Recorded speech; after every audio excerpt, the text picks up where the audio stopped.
But first, the front page of all the papers today are dominated by the government cuts in public spending announced yesterday by Chancellor of the Exchequer, George Osborne. They all agree they're tough measures. 500,000 public sector jobs are set to go over the next 4 years. There will be £7 billion worth of welfare budget cuts. And the retirement age for everyone will go up to 66 by the year 2020. George Osborne said that these were necessary cuts to pull the country back from the brink of bankruptcy. So what are our thoughts? Do we think it's firm but fair, or is it simply frightening? It is frightening, but it's more frightening to stay as we were and carry on, you know, borrowing too much money that we couldn't afford to pay back.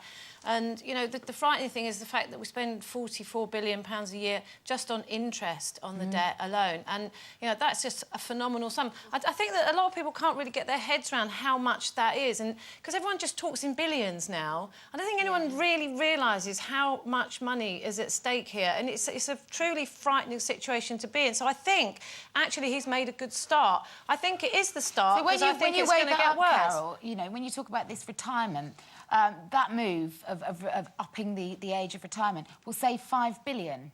Is that just a drop in the ocean compared to what we owe? Yeah, you know. Yes. I mean, so it's a lot of, you know, it's a lot longer to work for people. Yes, is that saving worth it? So something has to be done, right? OK, there are too many people. We can't afford to support people forever. You know, we don't live in this world that everybody thinks, you know, get free this, free that, everything. We're all supported by the state. It has to happen. And, you know, people go, oh, you're cutting 500,000 jobs in the public sector. But when you think about it, about 10, 12 years ago, there were half the amount of public sector jobs there were. So what we have to...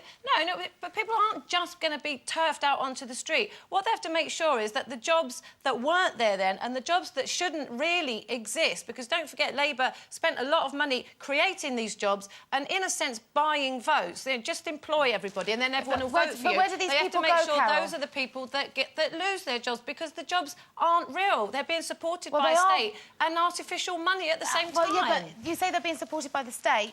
They lose their jobs and they go and get supported by the state on unemployment benefit. Yes, but so all we're doing is moving them around at the cost of the taxpayer without them actually doing anything for it. If you take these measures, the economy will recover, right? The economy can't recover with that deficit. If it does recover and people start to invest and make and create businesses, then real jobs will be created, and then people can have real jobs as opposed to fake jobs being paid for by the taxpayer. Are those real jobs out there? We've got over 2 million people on the unemployment but you've got register. to start somewhere. What are you going to do? Just carry on borrowing money and employing people? You can't do it. In a simplistic way, I have to say, I think we were all prepared for something to happen, and somebody had to do something. That's the bottom line, isn't it? Somebody had to start doing something. This is a beginning. And I think we're all a little bit anaesthetised to it all, because I think we're...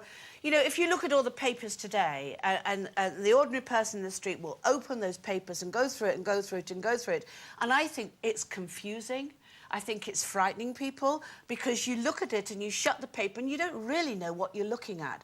I think it has to be spelled out more. But I do say, with all these savings, in a simplistic way, if we are going to have all these savings, please God, that it goes to something like apprenticeships and training. Well, they are investing in that. Back to that. They have announced that they will invest more in adult apprenticeships, which that is to be welcomed. But obviously there are other cuts for adult education.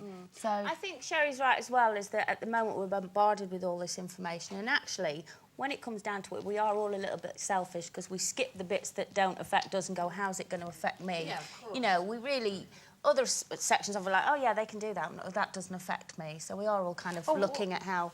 You know. But, I mean, getting back to the retirement age, you know, they've moved that up now to 66 for women. Well, you know, there's so many people I've met from all walks of life, some that actually live for their retirement day of 60 and now will be devastated, and other women that I've met that never want to retire because they absolutely love what they do, you know. So, again, you cannot please everybody in this situation. And we're all going to have to accept the fact we're in a mess, and we're all going to have to pay for it, whether you like it or not. And there's more old people living longer in this country than ever before, and we just can't afford to support them. And also people... And they don't want to be supported, because people don't want to be written off at 60. Yeah. Well, Gail on Facebook says, yes, she thinks the cuts are needed, but only time will tell if they've been made in the right place. Janine says they're not fair. But we've got so much debt and unemployment that something's got to give. It's just a shame that it's at the cost of good, honest, hard-working taxpayers. Maybe she's right there. Well, we look forward to hearing about the bank levy today. Well, I certainly will. OK, if you feel the budget...